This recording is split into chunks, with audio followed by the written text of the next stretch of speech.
What's up, everyone? Welcome. We are live right now on Cannabis. Thank you so much for joining us. We have a great episode today for you. We are with Bio365. We've got Tim. We're going to be talking all about growing in soil and how you can set yourself up for success to grow through veg into flower and all sorts of things. So I'm really excited to talk about soil. It's one of my favorite subjects. But before we get too far into it, I need to make a couple shout outs. First off, shout out to everyone in the cannabis community. We've got folks in our members only community that you can join for as little as $4.20 a month. You can grab a membership and it gives you access to this member only app where you can post whatever you want from your grow or whatever. You can join our live streams and join giveaways. I'm sending off like 8 boxes this week full of Lost Coast plant therapy out to winners from the community. So if you want to be a part of that, join Cannabis and use the code GROWERSLOVE for 50% off your first month. We really appreciate your support.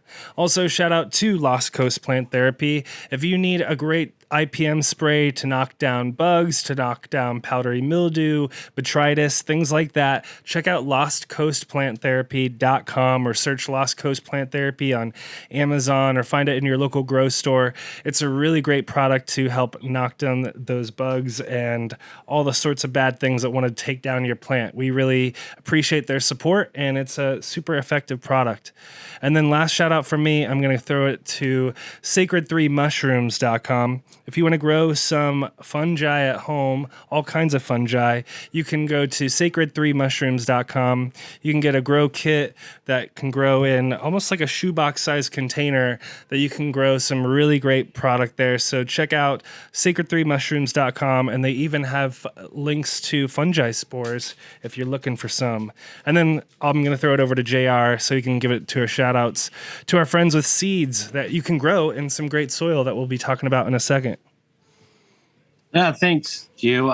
Tiki's got some announcements. He's still doing that summer sale, and I'm going to be shouting that out for a while. That's 40% off seeds plus a free pack. That's TikiSeeds.com. And then on the TikiCuts.com, he's got 40% off clones. Plus, he's throwing in a free clone, and he's throwing in some amazing shit. So take advantage of that sale while you can. And now's the time to start looking for them cuts. And from what I hear, he's got that Hawaiian snow cone, and it does really well outdoors. So if you want to pick that up and get started, get cracking, hit up Tiki for that one. And then Neptune at NeptuneSeedbank, he's got his Memorial Day sale. And I also want to shout out to Tanazi's got a big Memorial Day sale at Sacred 3 as well. But Neptune, he's got 30% off of Romulants and City, Relentless, 40% off of Soulfire, Loving in Her Eyes, and 50% off of some Seed Junkie, Exotic Mike, and some other folks. So check out NeptuneSeedbank.com and give those guys some support. They help make this thing possible. That's awesome. Those are some really great growers that you mentioned there. So definitely check those out if you are in the need of some seeds. Well, like I said at the top, we're going to be talking about my favorite subject, which is growing in soil.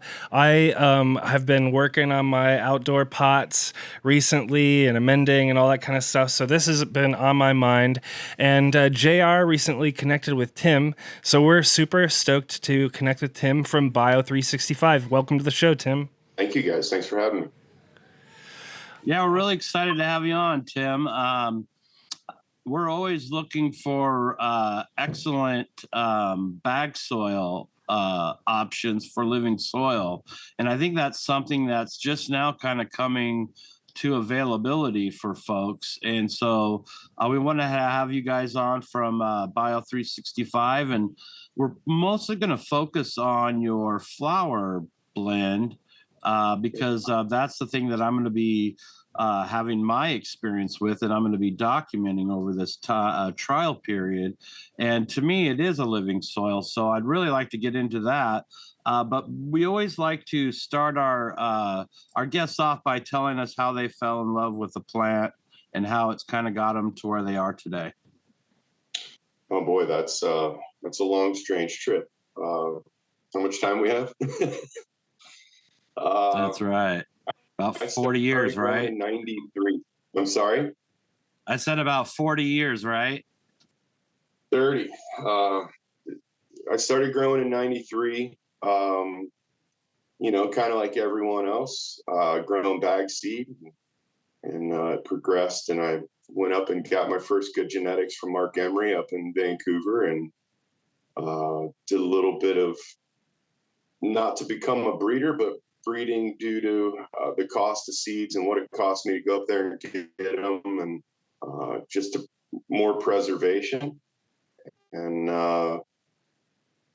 it turned into me getting kicked out of the state for growing too much wheat and cornfields. So I moved on to a different state. And the second that legalization opened up in Washington, I went up to Washington and acquired a license. And my partner and I ran a farm there from 2013 to 2018. We sold the license, and I ran it one more year for the guy. And kind of got out of the gold panning and digging side of the things and started selling picks and shovels and supplying people with soil. I ran into these guys. They're an amazing company. It's backed by a bunch of amazing people. And it was an opportunity that I really wanted to take advantage of, for sure. JR, you're on mute there, buddy. Sorry about that. Soil over time kind of became your focus. Did you kind of start out with experience with super soils, or how did you move in to that whole doctrine of soil? Yeah, so I've always been an organic grower. From day one, I tried hydroponics in the mid or late 90s there when it was really super popular, and it got a table, and tried it for about 2 years and just wasn't happy. I went straight back to living soil again. From everything from Clackamas Coots mixes to subs mixes. I've tried pretty much everything and really tweaked my own blend over the last probably 15, 20 years of adding different things and pulling different things away and adding 2 or 3 different variations of one type of nutrient to break down at different times. And when I met these guys and poured this out of a bag, I was shocked at how well it ran against mine. And, I've always kind of found that you get better flower out of organic soil. And at least that's my humble opinion anyway. Well, we found that a lot of even synthetic guys are now starting to move towards moving some kind of biostimulants into their mix or into their regiments to kind of bring out that undeniableness. So one of the exciting things about this product, I think, is the fact that you guys offer it in a bag option. Can you kind of talk about that a little bit? You're talking the grow bags? Yeah. Yeah. So when hop latent hit, there was a lot of speculation at first if it was in the roots or not. And we have enough people that are neck deep in this industry and could tell us that, yes, it's testing positive in the roots, and that the containers are most certainly a vector point, possibly the biggest vector point. And reusing pots, washing pots, storing pots, filling pots, it's just very laborious. My buddy had a guy at his farm, that was his job all day long, 24/7, is to wash pots. So, and now they've upped the amount of bleach that needs to be used in order to kill hop. And so the bags were really a labor saver, as well as to get rid of that vector point, right? So you don't have to fill them anymore. You don't have to hydrate them. They're fully hydrated. You don't have the reuse part. They're fully recyclable. They're made from a waste material from the sugarcane industry. So they're a semi-green product, and it really alleviates a lot of the problems with potting and up potting, and the labor that's included in that is just tremendous. So everybody seems to have taken to these things. Nice. as we're kind of moving forward, we kind of always want to gotta tease people into the episode. So tell us about how Bio365 is being used at the International Space Station and being used in space. Yeah, so all of our soils were designed by a Cornell soil scientist. They were designed specifically for cannabis. That's our BioAll to BioFlower kind of veg-based, flower-based formula.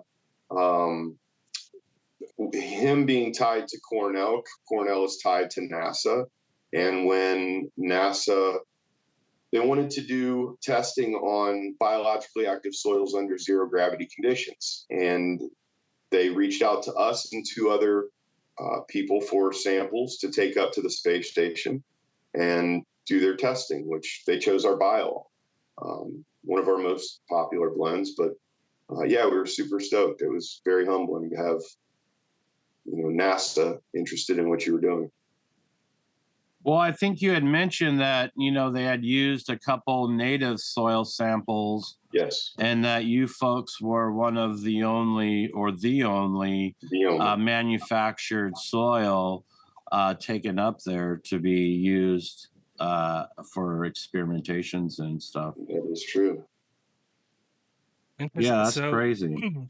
Is since I'm newer to the brand of your company, where do I find it if I'm like a home grower? Can I find this at a grow store and I was also just kind of curious about that in general, because I was actually at the hardware store yesterday and it was interesting to see like which brands they have and all that kind of stuff. So just kind of curious from your perspective and where you guys are, how are you kind of getting your stuff out to the market, so to speak?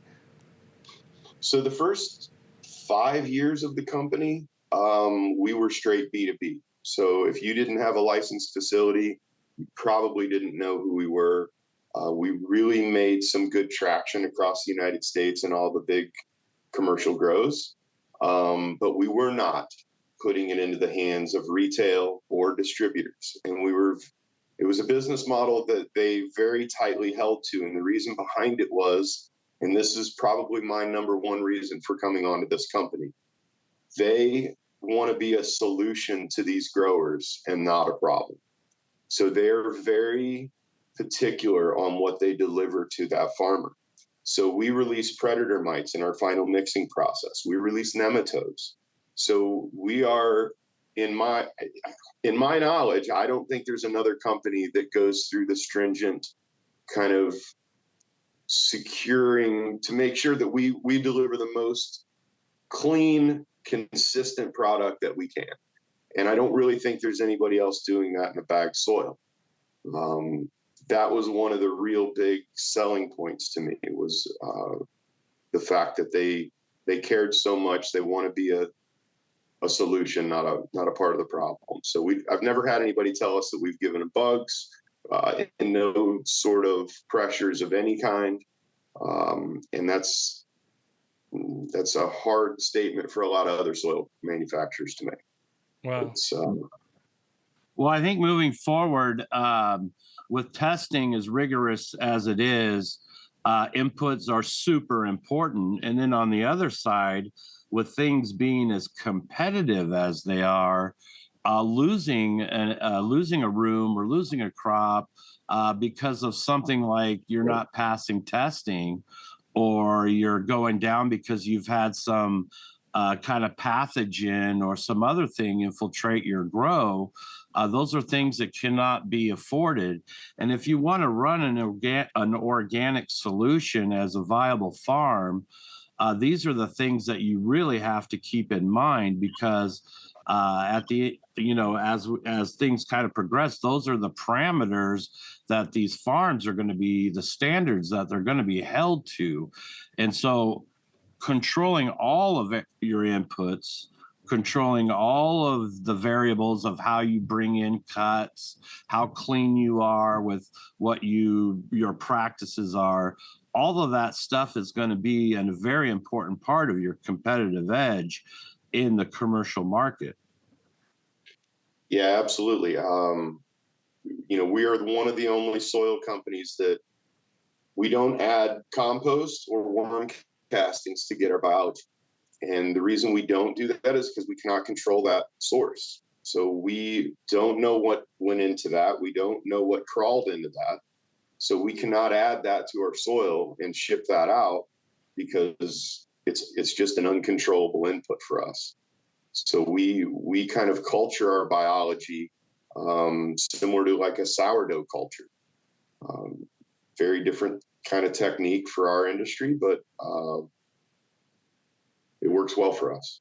That's really cool. What do you guys use instead of compost or worm castings then, if you still kind of want to add that organic goodness, I guess, to the soil?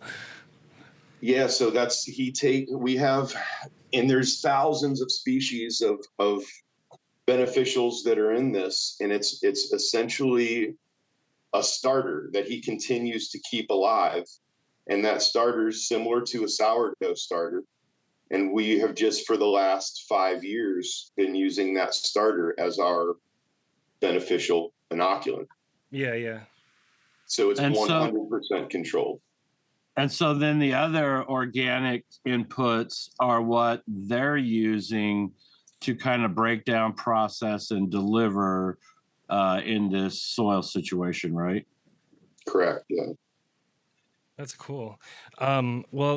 Let's see. I had another question that I wanted to throw in there before I got to the question that JR actually wants me to ask you. But I wanted to ask. I wanted to ask you, how big are the bags that people are growing in? That you're like your typical customer. How many gallons of soil does each plant grow inside of? Well, so that's another cool thing about when he designed this soil. He designed all of our blends to eliminate perlite. Perlite is not a sustainable input, so it's not a healthy input. The dust that is, so he produced through engineering this with 3 different types of cocoa fiber from 3 different continents. He was able to engineer air porosity into our soil of 80%. So if you were to look at our cocoa under a microscope, it's 80% air and 20% solids. And let's say you looked at Canada's cocoa under a microscope. It's 80% solids and 20% air. So that allows me to, when a guy comes to me and he's like, yeah, I'm in Rio, 3-gallon bags, I drop them to our 2-gallon. I could sell him 3 gallons worth of soil and make more money, but he doesn't need it. The air porosity that he's looking for, the room for the roots that he's looking for, he'll have plenty in a 2-gallon bag. So 2-gallon, to answer your question, is by far our most popular size for guys that want full control, that are feeding salts. So they're doing that synganic kind of growing method with an organic substrate and pouring salts over top. In more of the organic side of things, the BioFlower, we've got a lot of, huge facility in Florida that runs 3-gallon BioFlower bags all the way through flour and puts out some of the best flour that I've seen in Florida so far in a 3-gallon BioFlower bag. That's kind of the testing parameters I'm going to be doing next with the BioFlower. Is I'm going to be transitioning from veg in a bio all mix, which I'll only have to do a couple feedings from what I can tell. And then I'll go right into the BioFlower. And meanwhile, I'm constantly adding more microorganisms and quick little cheat teas that I make, that I've talked about before, as just kind of keep things populated and boosting. But that's kind of the route I'm going to go. And I got to be honest, this is my first time doing a pretty much water only solution. So I'm incredibly nervous because I've been growing the same style and I've been doing pretty well with it for about 20 years myself, and so, but I've always had I've always had a love for super soil and, Vic High and what all those guys brought to the table in that movement. It was just never physically something that I could do.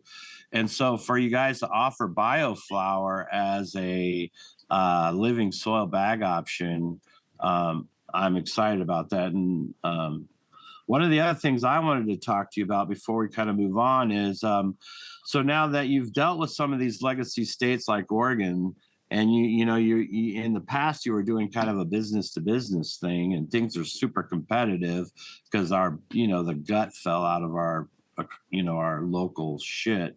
So can you kind of talk about the challenges of repping a legacy state like Oregon and what that entails? Oregon's has its challenges when it comes to labeling, right? So they're very particular on what you put on your labels. They pretty much they're the law basically in the United States as far as what you can and cannot say. We're I think approved in 48 states, but we made sure we were approved in Oregon first. Like that was the first state that we really went after. And that's one of the big challenges there. The aspergillus problem that came out of Oregon, that shut living soil down for a lot of those guys. They were afraid of living soil because aspergillus is omnipresent. It's everywhere. It's in your facility. It's on your clothes. It's on the tree outside. It's everywhere. So trying to say, hey, this soil is the reason why there's aspergillus in my facility now is just not true. But you couldn't tell them that then. Everybody was panicking. That was one of the things that definitely. Now I'm glad they put a stay on that, and it doesn't really exist right now. I hope it doesn't pop its head back up. But I'll say a little bit for the Oregon community. We saw that as an attack on our legacy growers and our legacy farmers, and we put enough pressure on our state governor, and she shut that shit down for a while. I'm sure she'll probably get some pressure from the feds to stoke that fire back up, but hopefully we'll be able to keep that bullshit out of the scenario. But I'm kind of glad that you mentioned that because I'm sure that had to be a huge impact to the way you guys were doing business in Oregon.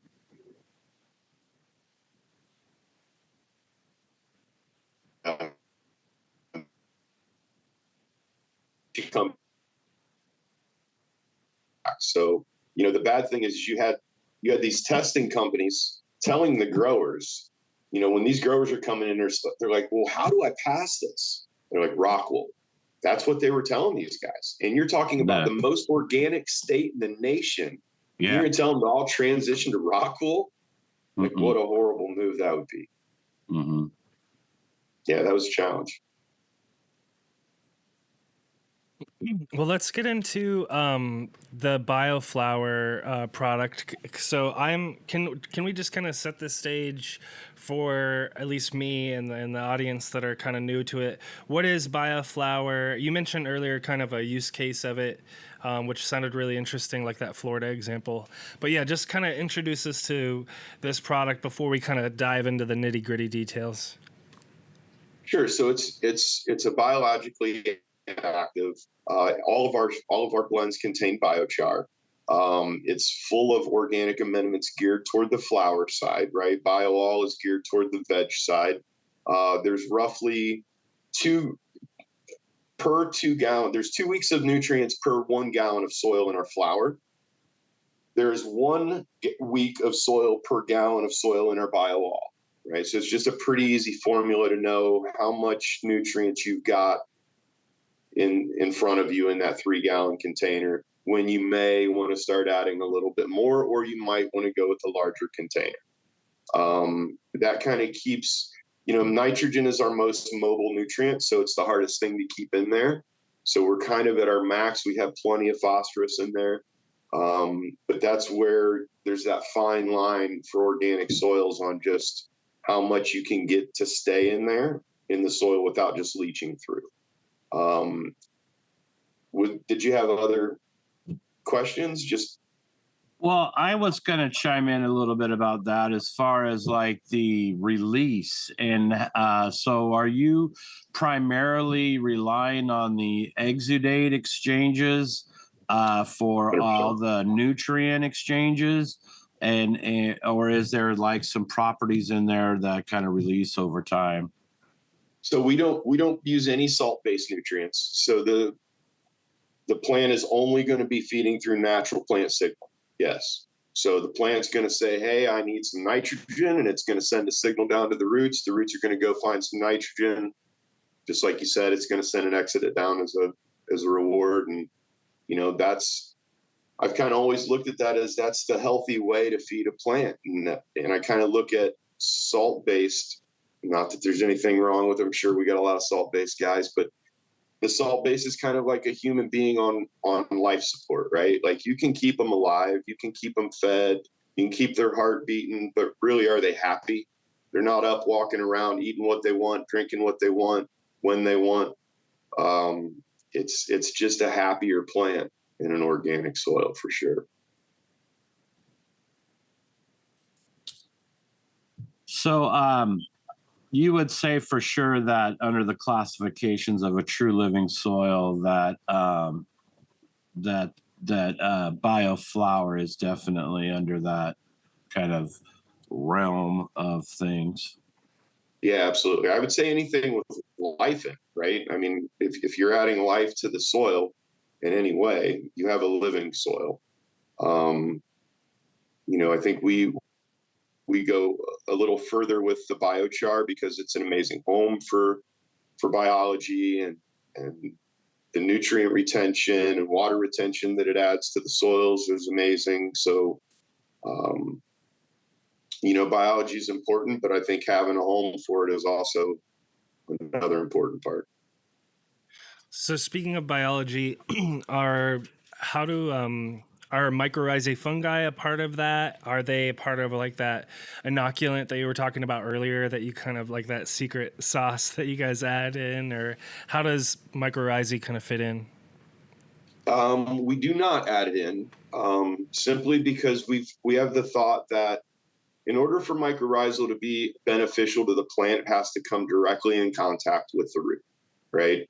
So if we add it into the soil, there's so much of it that is being wasted because it's never coming into contact with the root. So we would rather just see you use your inoculant when you're placing your clone into the soil, rather than us trying to, kind of put a broad spread of inoculant in there in hopes that it's really doing what we kind of want it to do. We would rather it be really focused at the roots. So, scoop right in when you're transplanting is the best way to go about it. Now, you guys do provide like bacillus bacteria, and you mentioned quite a few different species. Are those in? How does that work? Is that like in a spore form, or is that in a dormant form? No, so they're all living. And yeah, there's thousands of species in there, but due to regulations on what we can print on a bag and the fact that it would probably take us half of the backside of a bag to print all those thousands of different species, we chose the one that was the most dominant or the most readily available. That way we know 100% what we're stating is 100% in there. We just, the others, they're there for sure, but it becomes cumbersome trying to get it all on a label. But yeah, for sure, Bacillus is the one that we name on our label. And is that, is that kind of a lot of it because that's kind of the main microbe that's available? I mean, I see that there's not a lot of microbe producers in this country. And I noticed that a lot of the products have a family of Bacillus. Is that kind of the reason why? Yeah, absolutely. So can you talk us through watering with this sort of, if someone's using this in flower, how often do they need to water it? How does it hold on to water well? Just kind of give us an idea of how that works. Yeah. So again, one of the things that this Cornell soil scientist really put thought into is our moisture release curve. And, if you kind of look at it as a graph at the top, when you're starting your downward point, that's when it's starting to release that moisture, and it releases it all the way till it gets to the bottom where it flattens out. And our moisture release curve is one of the longer release curves in any of the soils that, at least that we've tested against, and we've tested quite a few. But it just gives you that availability. It holds on to water a lot longer, and it really saves that labor of having to go in and feed so often. So, the biochar is a big part of that. But the engineering into the soil is what the moisture release curve is crucial for proper drybacks in BioFlower. They've kind of learned now they're producing cannabinoids by stressing the plant back with drying back the plant in certain intervals and certain time points. Go ahead and tell us what those are. The intervals and time points? Yeah. Come on, buddy. I think, they're finding it's all over the place. So some guys are saying week 4, week 5, they're doing really hard drybacks. Other guys are saying all the way at the end. So, I don't think anybody's put any data down on paper, or at least that they're sharing yet. But the drybacks are definitely producing higher cannabinoid counts. And yeah, I was kind of gonna touch on the dryback issue as far as it, it's being non-hydrophobic. If I do kind of go a little aggressive on my dryback, or for whatever reason I'm unable to get to them, how is that rewatering process? And can you talk about kind of rehydrating that medium and what are best practices for that?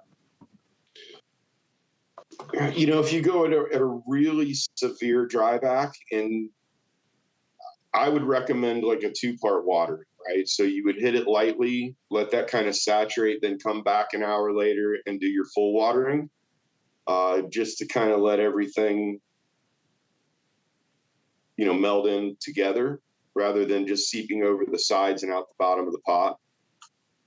Saturating everything thoroughly the first time and then coming back with all of your nutrients in it is kind of what we found. But the drybacks really, I haven't seen that it causes that much hydrophobic problems where it just won't take on the water, because we're 60% cocoa in all of our mixes. So, if you look at a piece of cocoa underneath of a microscope, it looks like a straw. So it's just full of moisture inside that straw. Yeah, I found when it came out of the bag, it was very luxurious feeling. I don't know. You know what? I mean, it's kind of the only way I could really the only way I could really describe it is, and when I water in, I'm noticing that, I mean, I don't know, it seems to water in like earth. You know what I mean? It drinks like earth does. Right. It's kind of strange. And like sometimes when you water into other mediums, it waters weird. It's not, you know what I mean? I don't know if that makes any sense of what I'm saying, but yeah, for sure. I mean, I have an SOP that I kind of tell everybody when they're watering in, especially the first couple watering in. It's around 900 milliliters of water per gallon of substrate, and that'll get you to full saturation. And then I just tell them, don't touch it. Don't touch it for 5 days, 7 days sometimes. Let those roots completely explore the container and then come back and water it again. And you get these guys, and it's mostly your salt guys, who think they need to keep pushing in more nutrients every other day. And they never let that dry back happen. And the root ball or the plant outgrows the root ball, and you start to get what looks like lockout. And it's just because the roots can't keep up with the plant at that point. You've just constantly fed that root ball with salts and never let the roots explore the container. So it's double-edged sword. It's interesting. Sorry for my dog barking there for a second. I was going to ask you about, so if you're new to soil, or you look on the back of a soil, you might come across the word humus. Some people might think it says hummus. I don't think people are putting hummus in their soil. So what is humus, and what's like the significance of it in the soil mix? So it's aged forest material is what most of these places are calling humus. And it has its benefits for sure. There's a lot of water retention in that material, and It definitely has its benefits. Did you have a specific question on it, or? Well, just how is No. it applied in the soil, and kind of what does it bring to the table for folks that maybe aren't familiar with what it brings to the table? Yeah, biology mostly is what you're adding. So it's going to have its own set of microbiology, Sure. along with some broken down organic material. Yeah, it's kind of like the old saying of, when you're out in the rain, when you're out in the forest, grabbing a handful of soil and taking it back and putting it in your garden and just adding that diversity into your garden. Kind of that same idea, yeah. So another one of the things that I just kind of want to run through a few of the ingredients that we see, listed on the website and stuff, just to give people kind of a general education of what's in the bag and what's going to be helping them out. And one of them on there, it's a really common input for a lot of bottle nutrients, dry amendment guys. Everybody's got kelp meal in there. So could you maybe talk about how you guys source your kelp? And it's sometimes issues with toxins and cleanliness. Yeah, kelp is one that is definitely can carry a lot of heavy metals, and if it's not sourced properly, that's can cause a lot of issues. Colorado put us through it when they went to parts per billion testing on heavy metals, and every grower in the state started pointing fingers at where the heavy metals were all coming from. And a lot of these guys, sure, there's heavy metals in any organic substrate. There just has to be. It's part of it. But these guys would also pour on 9 different bottles of things, right? And they were saying, well, everything's under. Well, sure, each individual bottle is under and our soil's under. But when you add that all together, you're not under anymore, right? So they started really starting to see that the heavy metals were coming from a lot of different directions. But yeah, sourcing of kelp is super important for the heavy metal aspect. We are very particular in what we source and where, so much to the point that they're very secretive about it.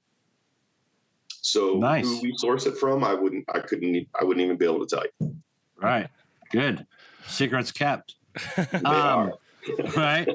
And so, I was just kind of amazed about that because, sourcing for these guys is so important. And like you said, the stacking of things can be really damaging. And I think even humans as individuals, as we intake all these different things that they throw at us in our food and drinks, one on one together might not be so bad, but you start stacking 40 or 50 of them on top of it, and you create these toxic environments. And cannabis is a bioaccumulator, so it's going to do its job, That's a fact. So another kind of ingredient that you'll come across a lot in soils is, or even just fertilizer programs, is fish emulsion and bone meal. So could you talk about how those kind of contribute or help your soil or help your plants? Yeah, I was talking to JR about this yesterday. I used fish emulsions a few times, and I ended up getting burnt plants due to it. Now, I don't know if that was my fault or the manufacturer's fault, but it kind of scared me away from fish emulsions. But there's a lot of, again, you're adding diversity into it, right? It's bone meal, you're adding a phosphorus source. So I don't know specifically what you were wanting to know about them. Well, usually when those are listed on the bags, we always want to know, or is this bone meal? Is this something that, as the cattle industry fails and the 3D printing comes online, are you one day not going to be sourcing bone meal, Right. So we went through, so the bone meal was added in when the whole Colorado parts per billion came in. Soft rock phosphate was replaced with charred bone meal for that phosphorus. And that's the reason And because it's charred, it's basically like a nerd or not a nerd, but like almost a sterilized product. Correct. Or a much more cleaner product. Interesting. That is interesting. Well, and so do you got? Sorry, go ahead, JR. Q. Sorry. Well, I was Go going ahead, to talk Q. about, we had the next topic was biochar, and I've messed around with biochar myself. I bought like a bag of it in the past, so I have a sizable bag of it in my storage area, and I've added it to my soil here and there. So I guess couple of things. One, I was curious, you've talked a little bit about it earlier in the show, but just kind of real quick, like what biochar adds or what it's kind of contributing to the party, so to speak. And then I also wondered if you had any tips for like how people use it, because one thing about biochar that I've heard is that you have to be kind of careful about when you first add it, because it maybe holds on to the nutrients like too much basically, and like your plants can't immediately access the nutrients. So I was just curious if you had any like pro tips around that too.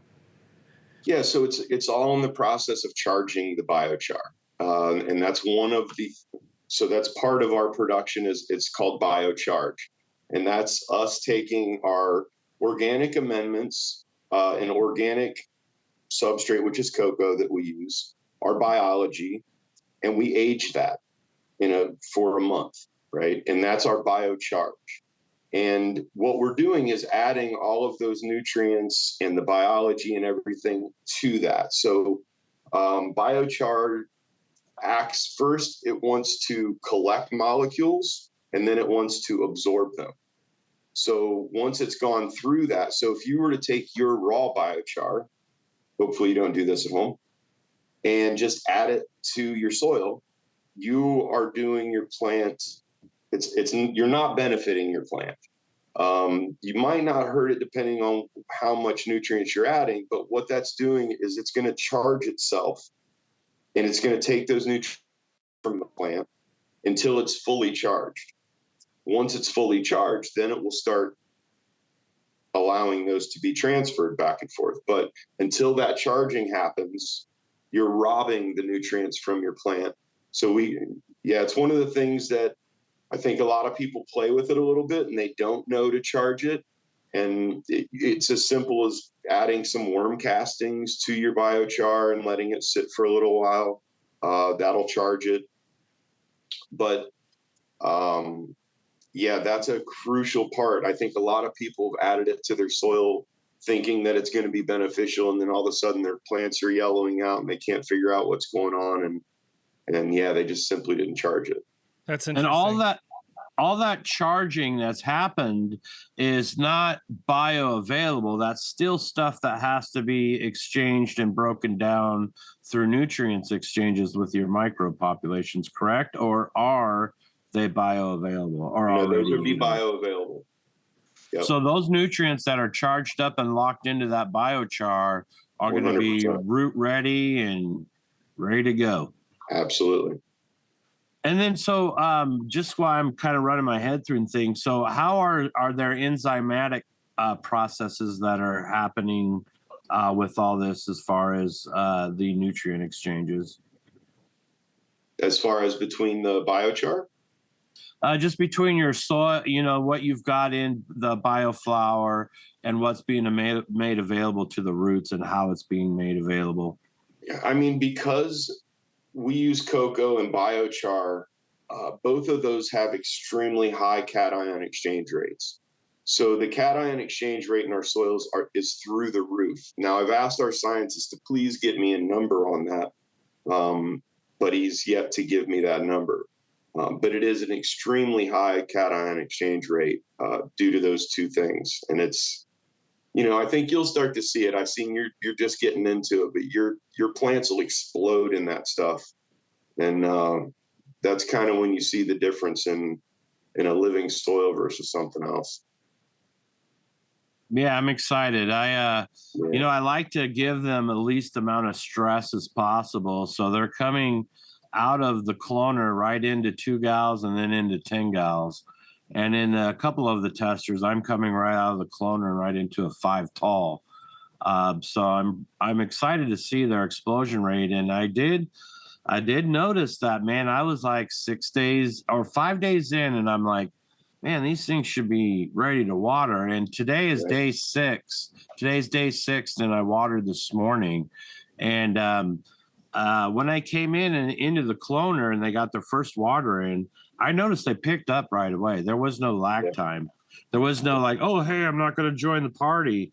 None of that. They just jumped in and started kind of establishing themselves. And then I'm assuming after this round of microbes and goodies I just gave them, they're going to just explode.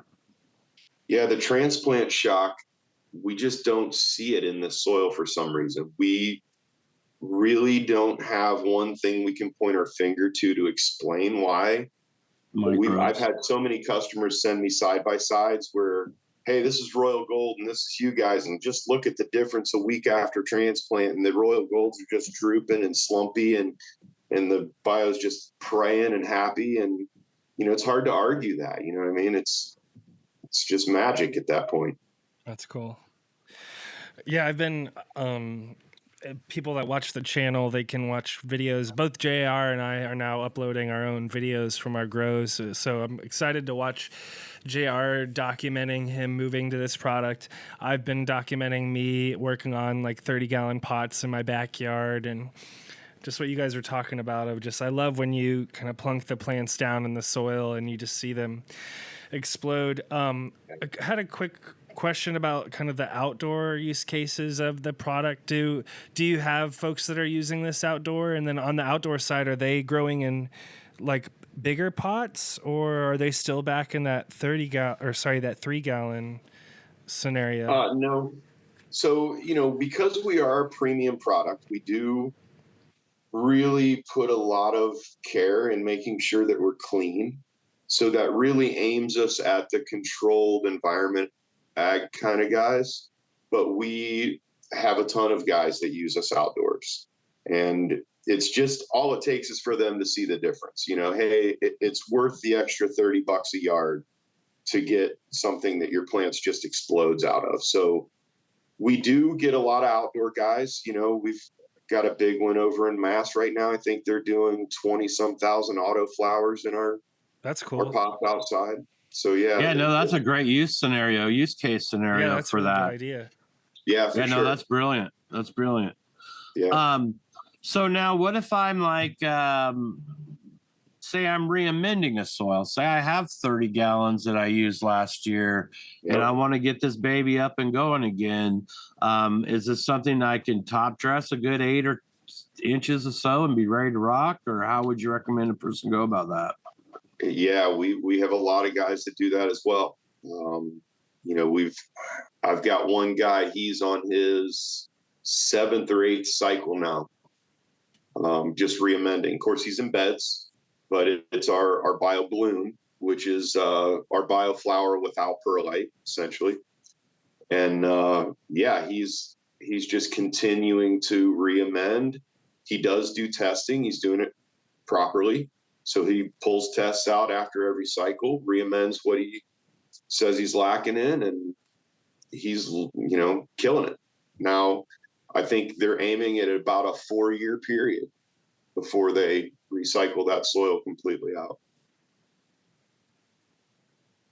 Well, what I've seen in the past for like indoor situations, I've had people in the past use kind of a Coots mix. Yep. And they're in 15-gallon pots. They do a run. They're only giving a veg compost tea and a flower compost tea. And I've seen dudes on 3rd and 4th runs still killing it. Is that going to be the same? Will we be looking for that same kind of scenario within the BioFlower? Yeah, absolutely. Do you know Dan Jimmy, Gnome Automatics? Oh, yeah. So Dan, whoa. Hey, bro, we got him coming on the show. He's actually Dan's scheduled. the man. Dan's the man. Oh, nice. Yeah, precisely what you just explained. 20-gallon containers for his autos, and he just continues to re-amend. Yeah. That's cool. He's a big fan of Bio. Nice.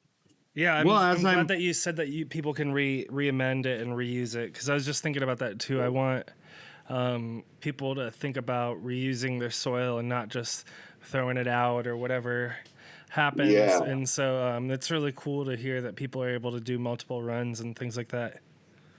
I mean, we want to push that sustainability even farther because we think that's a huge problem in the industry right now. A good friend of mine worked at Lowell Farms in California, and they bought 4 truckloads of soil a month from us, and they threw out 4 truckloads of soil a month. Wow. So, yeah, when you start to see waste at that kind of a level, you have to start kind of thinking about how can we get away from that? How can we take this? So our thought was we could put a piece of machinery in there because every state's different where what they consider the root ball to be.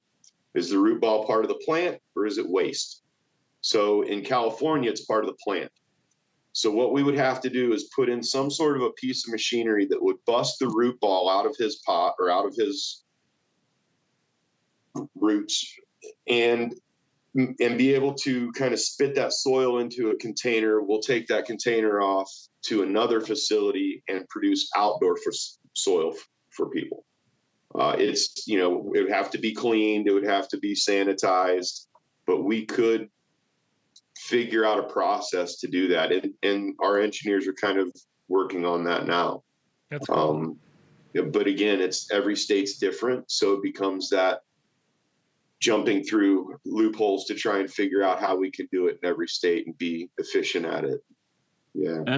And so we're kind of always pushing the option for like home growers, or even folks who are in maybe apartment buildings or prohibition states who don't really want to be in and out of the grocery store all the time, moving in bottles and all this. If they can establish a good natural bed with a few bags of your soil and then be able to re-amend and keep using that. And like I already, I had some moms in there, and their battery was kind of running out and they're struggling a bit. And I just kind of peeled back down to about, where I felt the rim of the root structure. And I just put on about 4 inches of the BioFlower on there and good to go. So I think those options for folks who are looking for that organic alternative, I think it's awesome. And I think the fact that you guys are maybe going to start pushing for more retail, I think will be a good move because I think that the movement of that is just starting in its in its education process of letting the consumer know.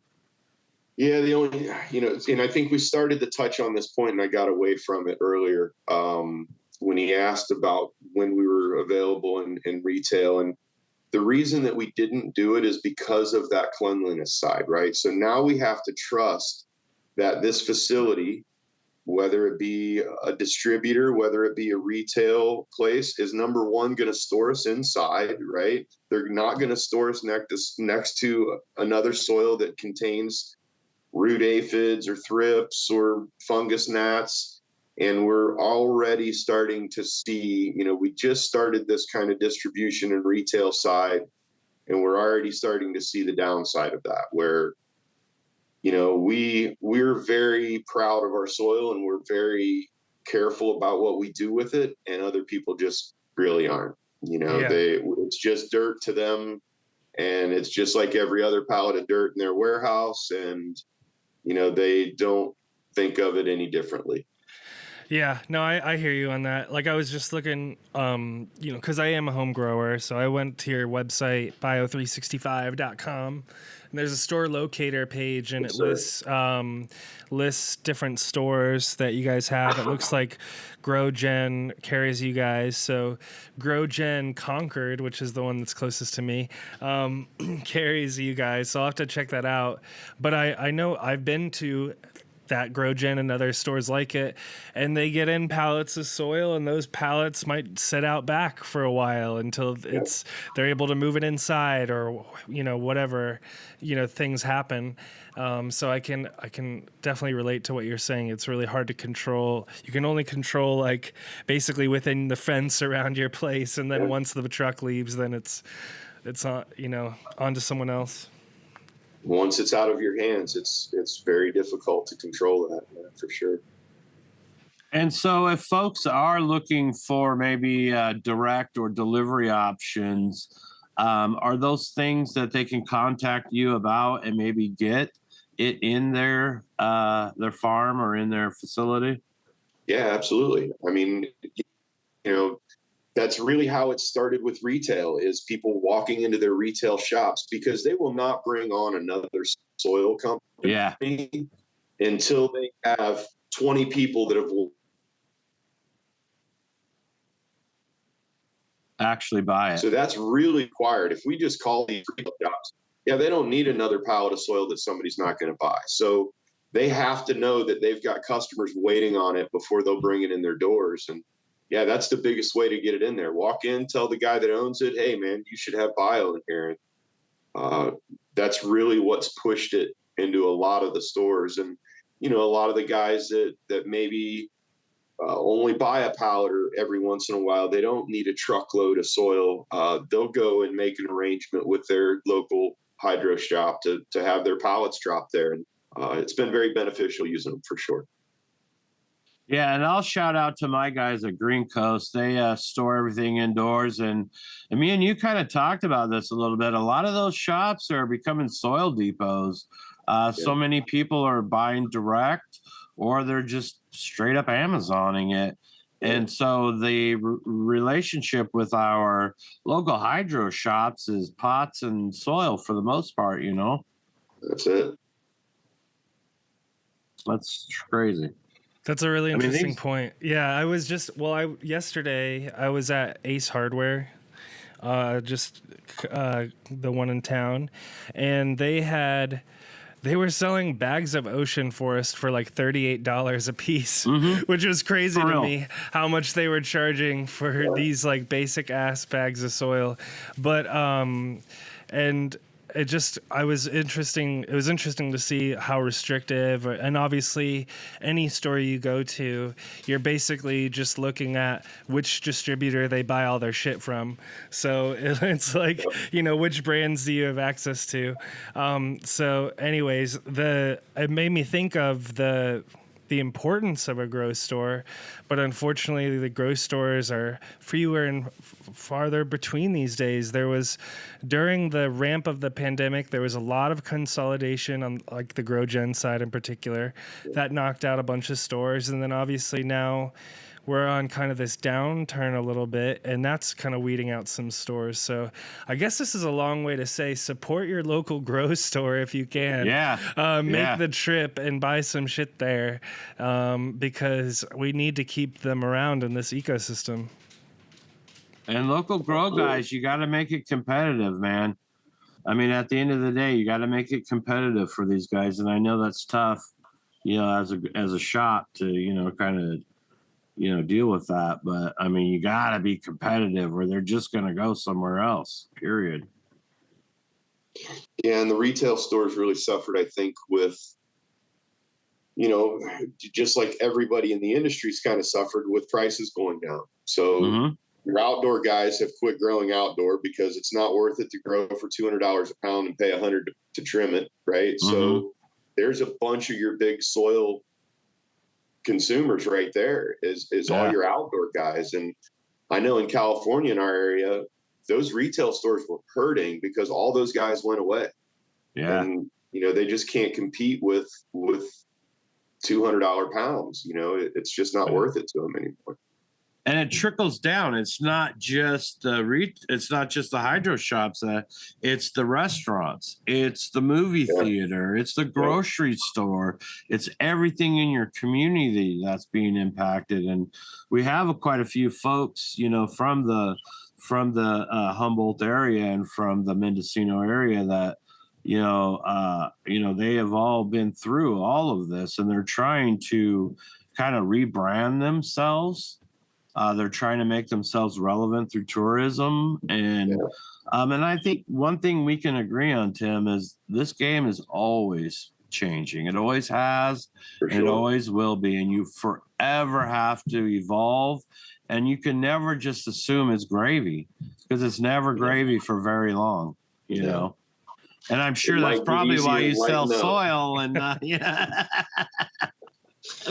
Right. Well, and then look at where we are. Me and Odie are right back up here taking care of 70,000 square foot of canopy. So we're right back in it again. Hell yeah. Well, I was just looking at my. Oh, sorry. Go ahead, JR.